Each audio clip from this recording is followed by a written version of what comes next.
some high-profile members of his government. Imam Cheno Aliu Maska led a two-rakah congregational prayer. Eid al-Fitr is celebrated throughout the Muslim world to mark the end of Ramadan, a month of fasting by abstaining from food and water, sexual activity, and other temptations from dusk to dawn. For many Muslims, Ramadan is a month of gratitude, reflection, and perseverance. A global pandemic, while challenging, does not change that. In the end, whether lockdowns make it easier to observe Ramadan or not depends on individual circumstances. Muslims celebrate this joyous occasion with friends, family, and loved ones. It is hoped that the goodness manifested during the Ramadan is continued going forward. President Barrow, on behalf of the First Family and the government, wished the entire Muslim Ummah a blessed Eid as he renewed his call for unity and forgiveness for the progress of the country. Your Excellency, Eid Mubarak. Eid Mubarak, thank you very much. As you celebrate the Eid today, what message do you have for Gambians on a special day like today? I will thank Allah. We have fast in peace, and the fast have finished. Today is a day of celebration. We call on all Gambians to celebrate together, and I think this is very, very important. Today, the whole Gambia, we are praying together. This is very important for Muslims. Muslims, we should trust each other. If one person sight the moon, I think we should all accept and pray together. This is a uniform one, and this is very, very special. We thank everybody, and we want everybody to maintain peace in this country. I think that is the most important thing.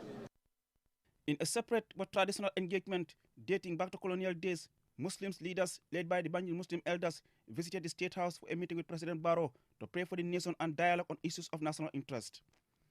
At the meeting, there was an appeal from the elders for government support to better improve the state of Muslim high school, where many prominent Gambians, including the current president, had their education. They expressed appreciation for the major roads project in Banjul and other parts of the country. They welcomed the salary increment for government workers, but expressed concern with the increase of the prices of basic commodities, as they urged the government to address this. On the recent crimes rate, the Muslim elders say they want the police to be empowered to effectively tackle this worrying societal menace. They advocated unity and oneness among the Muslim leaders and wider community under the Supreme Islamic Council. District and regional structures are being put in place to achieve this desire. They reminded Gambians and the government to support the imams while they pray for the continued peace and stability for the country and around the world. President Barrow shared the concerns of the Muslim elders and reassured them of government's commitment to a peaceful, secure, stable, and developed Gambia. He also promised to consider and solve the problem of Muslim high school. Reporting for QTV News, I am Aliu Sise. The former Director of Health Services and now the Chief Executive Officer of the Buyam General Hospital has revealed that over 60 staff at his hospital tested positive for COVID-19. As Babukar Sise reports, Dr. Mamadi Cham also spoke about why taking the coronavirus vaccine is not popular in his region. The COVID-19 pandemic has affected hospitals and social systems across the world. This has caused uncertainty about the ability of hospitals to serve their communities and remain financially viable. The situation is especially challenging in low-income countries where health and social systems are weak, and the Gambia is not an exception. The CEO of Buyam General Hospital says despite the challenges the hospital faced when his staff tested positive, they did all they could to prevent the further spread and kept services at the hospital running. In July, August, the country went to see a lot of cases. We took it upon ourselves as a hospital management to screen all our staff, to screen on weekly basis by ward. And during the course of that 1 month exercise, out of a staff of around 300, we came to realize 67 of our staff were positive. But thank God, none of them was symptomatic. But we also, for those who are positive and who cannot self-isolate at home, they were isolated within the hospital. One would assume that the coming of the COVID-19 vaccine would have been embraced by the hospital, particularly the health staff, after the hospital received its supply in March. However, according to the CEO, that has not been the case as in many parts of the country. So we started the admission since the supplies was given in March, and it's going on. To our surprise, the uptake is not as high as we thought, and most particularly among health staff, especially the locals, support staff do not. We try to engage them, and we continue. It's all about educating them. When they see the need, they will go for it. But as you know, we don't have a military health system. You cannot force anybody. Dr. Cham attributes the failure by those skeptical of taking the vaccine to fake news propaganda on social media and the mindset of the people, even though he and the National Assembly member have set the example. Social media is distorting a lot of minds. Some people believe in social media more than what is even said in other science. So it depends on somebody's belief system. And some people at the outset think that there is no COVID. So somebody who thinks that there is no COVID will never take vaccine of COVID. To persuade them, I took it and posted it on the hospital page. The Honorable National Assembly Amul also, in a gathering, took it in front of people so that to show to the populace that it is safe, I'm here taking it. But you can't drag somebody by force. With the help of the National Assembly member for the region, sensitization on awareness raising is ongoing to convince the people that the vaccine is safe. Babakar Sise, QTV News. Now, how does it feel when you see children in the streets begging? Well, this next story exactly talks about that. The plight and increase in the number of street children in Farafenni is a growing concern, as most of them are reduced to begging to earn a living. This continues to be a source of shame for countries in this region. Our reporter Don Williams went to investigate. Due to the strategic location and proximity to Senegal and commercial activities in Farafenni, the children are vulnerable and open to dangers such as child trafficking, child labor, abuse, exploitation, bullying, among other inhuman treatment. They can be seen on highways, in markets, and other public areas begging. Some of them are runaways from the Daras in Senegal, seeking refuge here. The clerk of North Bank Region Children's Parliament, Honorable Ndebi, explains some of the problems and dangers these children face. Many of them, their pride are seized away from them. Some of them is like they do not have the right to go to school. Some of these children are on the move.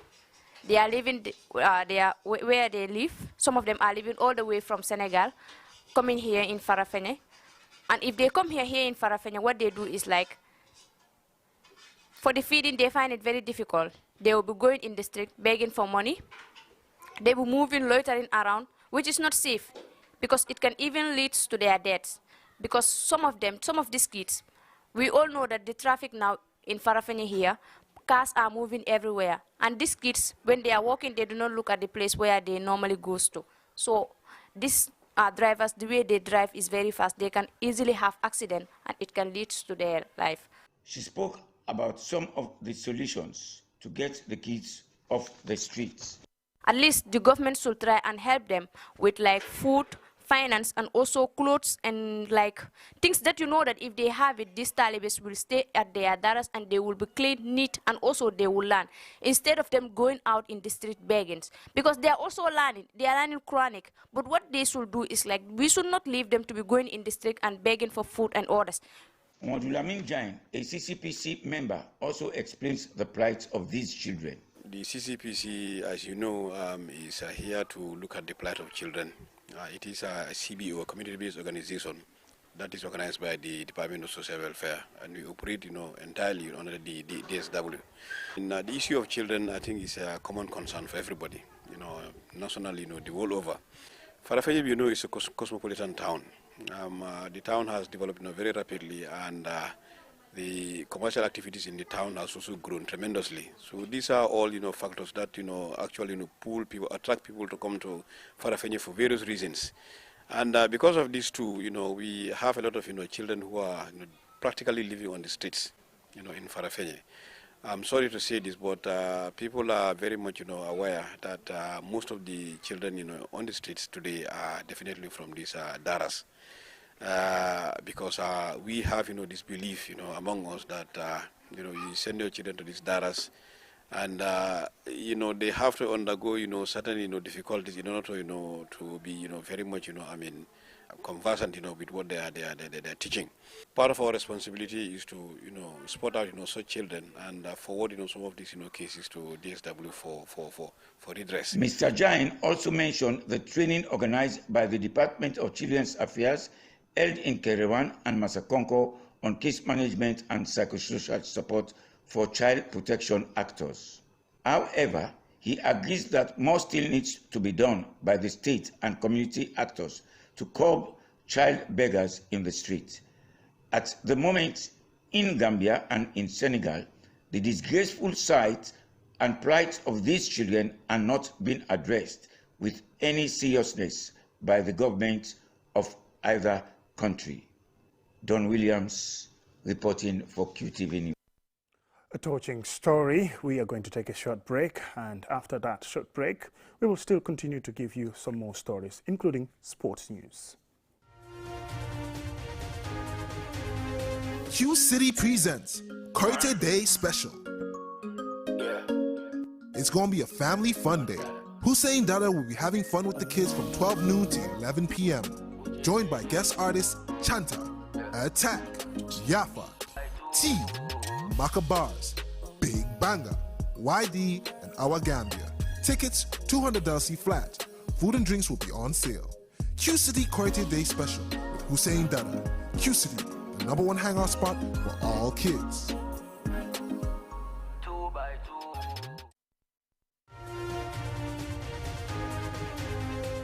Welcome back. This is QTV News if you're just joining us. Education is becoming a challenge in some Gambian schools in the provinces due to inadequate facilities. Balingo Lower Basic School in Balingo Village in the North Bank region needs educational facilities, water supply and learning materials for effective lessons. Malik Nyang has the details. A school is a foundation of knowledge and gives children a chance to acquire knowledge in various fields. A school's infrastructure and resources are crucial elements for schools to succeed. However, the neglect of some public schools, for example, Balingo Lower Basic, disadvantages both school children and staff due to the unavailability of some necessities. The headmaster of Balingo Lower Basic, Alassane Diallo, says, aside from the lack of learning materials, the school has been operating for almost 11 months without water supply, and that children have to walk half a kilometer on school days to fetch water from the village. I think in any society or in any institution, when there is no water, that institution is about to collapse. Presently, it's coming to be 11 months now since the beginning of the COVID-19. We don't have water. And it is very difficult for us to observe the protocols as far as this COVID-19 pandemic is concerned. We have appealed to many people, government, NGOs, we wrote, but still now to no avail. The headmaster added that since he took over, the coordinating committee have never visited the school due, he believes, to the COVID-19 pandemic, even though observers come to observe. The headmaster said he has lodged complaints to observers to pass on to the relevant authorities to solve. The deputy headmaster, Dembo SS Joma, says his take on the situation. The school learning materials is not available in the schools. Even when they are available, they are not enough for the kids. And also, water is a very big problem in the school here. Since I came here, we cannot plant trees, especially when the school is not fenced, because it will not be secured. It will not be secured. If you plant trees here, animals may tamper it, and that will be big losses to the school also. The library facility is also in a poor state, with termites living in empty shelves. The few books compacted on the shelves are dominated by termite mounds. The head girl, Tile Jame, tells us some of the things the school needs. We want water, and the school fence, and the trees around the schools, and learning materials, sport materials. We need all those things. Balingo Lower Basic School was established in 1999. Despite the good teachers, punctuality and regularity of students, the school still has a long way to go to meet standards of quality education. The school management is requesting urgent assistance, especially in the provision of water supply and learning materials, to ease the burden on teachers and students. Malik Nyang for QTV News.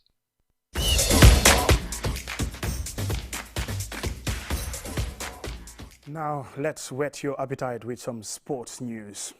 In sports news, we have 3 stories from the world of football. Earlier this week, the qualifying draw was made for the Women's Africa Cup of Nations. Among the intriguing ties is the one which pits the Gambia against Sierra Leone. For more in this report, let's join Ade Darami. For what is African women's football's showpiece, the Total Women's Africa Cup of Nations took place on Monday, the 10th of May, for a tournament that will take place in Morocco in 2022. The draw at CAF headquarters in Cairo, Egypt, saw a record 45 member associations out of a possible 55 take part in the qualifying series. As the host country, Morocco automatically qualify, leaving 44 teams battling for the 12 available places. The Morocco tournament will be the first women's AFCON to feature 12 teams, and the teams are grouped on a regional basis, with some zones split into 2. The most represented region is CECAFA zone, which is the Central and East African zone, which has 10 teams, including the likes of Ethiopia, Kenya, Rwanda and Uganda. Next comes COSAFA, which has 9 countries, including the likes of South Africa, Zimbabwe and Angola. WAFU A has 8 teams, comprising Mali, Senegal, Gambia, Guinea, Guinea-Bissau, Liberia, Mauritania and Sierra Leone. WAFU B has 7 teams, including the likes of Nigeria, Ghana, Cote d'Ivoire and Benin. UNIFAC, the Central Africa Zone, has 7 teams, including the likes of Cameroon, Congo, DR Congo and Gabon. And finally, the North African Zone, UNAF, has 3 teams, Tunisia, Algeria and Egypt. And of course, Morocco are already qualified as hosts. The playoffs will span 3 rounds with home and away matches starting in the FIFA window from June the 7th to June the 15th, 2021. And that is when Gambia will host their first game away to Sierra Leone. CAF's senior manager of women's football and futsal, Hiba Sarwat, conducted the draw, assisted by Egyptian footballer Naidin Ghazi. The competition is also a qualifier for the FIFA Women's World Cup Australia-New Zealand in 2023. For QTV News, I am Ade Darami. Still in sports, ex-Scorpions Pa Ahmad Dibba has helped Adana Demirspor secure a return to the Turkish top flight after an absence of nearly 3 decades. More in this story.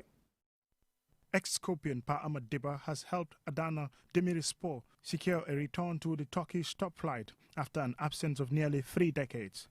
Dibba, 33, who was capped 5 times by the Gambia, scored the crucial opening goal for Adana in a 4-1 win against Menemenspor to clinch the title and back one of the 2 automatic promotion slots to the Superliga for the next season. It capped a fine end to the season, which saw the team win their last 5 matches. Adana Demirspor was founded by the employees of the Turkish State Railways in 1940 and were last in Turkish top division in 1994-1995 season when they were relegated with 15 points, the lowest ever total in the top division. This season, in one of the closest title races seen anywhere, Demirspor was one of the 3 teams to finish on 70 points. They edged the other 2 teams on superior goal difference. Second place, Giresunspor, go up with Adana, and third placed Samsunspor will now go into a post-season promotion playoff between 3rd to 6th place teams, having lost out by just a single goal. Adana have ambitions to build on this success, and in 2020, their youth team appointed Anderson, the former Brazilian international and former Manchester United player, as assistant youth team coach. The player played his last season of club football with Adana before retiring at the age of 30. Pa Ahmad Dibba, meanwhile, can look forward to playing in what is proving to be one of the most exciting leagues in Europe. Mamadou Gajaga, QTV News. Now, preparations are complete for Africa Beach Football's biggest tournament. The Beach Soccer Africa Cup of Nations Senegal 2021 will take place from May the 23rd to the 29th, 2021 in Saly, in the large city of Thiès, Senegal. Here is Adedarami again. This will be only the 4th time the tournament has been staged since African football's governing body, CAF, took over running the competition. In all, this will be the 10th time it has been held and will see 8 teams vying for the title. FIFA currently allocates 2 places to Africa at the World Cup. As such, the winner and losing finalists will qualify to represent Africa at the FIFA Beach Soccer World Cup Russia 2021. Since the AFCON Beach Soccer Championship started, Senegal have been the most successful nation, having won the tournament 5 times in its present and its former guise. And they are the current champions. In terms of success in qualifying to the World Cup, Senegal are also the most outstanding African nation, having qualified in 7 out of 9 attempts. Nigeria follow closely behind with 6 qualifications. On Friday, at a press conference at the local organizing committee in Chess, Governor Mamadou Mustafa Ndao told the media that preparations are on track for the Beach Soccer Africa Cup of Nations. He said, "We are working very hard to ensure that we are prepared for this." This includes the meetings we held recently, which discussed a lot of things relating to security, hygiene, layout of the site, and where the competition is to take place, and also to the reception and accommodation for all the delegations. Apart from Senegal, who are both hosts and title holders, 7 other teams are taking part. They are Egypt, Morocco, Tanzania, the Seychelles, DR Congo, Uganda, and Mozambique. For QTV News, I am Ade Darami. Now to a recap of our main stories. On Thursday, the Gambia joined the rest of the Muslim Ummah to observe the feast of Eid al-Fitr, and after congregational prayers, President Barrow received Muslim elders at State House. In an exclusive interview with QTV, the former Director of Health Services and now the Chief Executive Officer of Buyam General Hospital has revealed that over 60 staff at his hospital tested positive for COVID-19. From one of our regional reporters, we had a special report on the plight of street children in Farafenni. In sports news, there were 3 stories from the world of football, including Gambia's women's football team. The female Scorpions have been drawn against Sierra Leone in the upcoming Women's Africa Cup of Nations qualifiers. Former Scorpions player Pa Ahmad Dibba is celebrating helping his team win promotion to the Turkey's top football division.